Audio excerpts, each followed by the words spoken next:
Oil घेतलं मी आणि आता ऑइल गरम झालं की त्याच्यामध्ये बडीशोप आहे, जिरं आहे आणि धणे तर हे टाकायचे. आणि हे हिंग आहे, हिंग टाकायचे. हिंग परतून घेतलं त्याच्यामध्ये हे कच्ची कैरी ती टाकायची.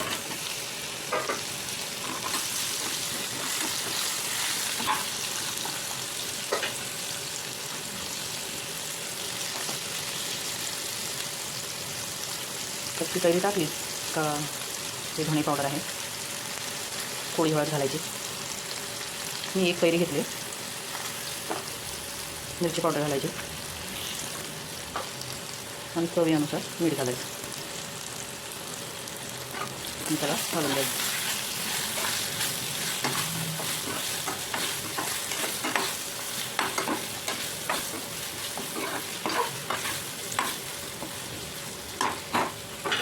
ते थोडा वेळ शिजून द्यायचे.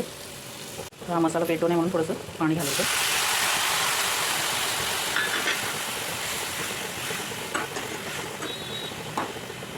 याच्यावरती ढाकण ठेवायचं.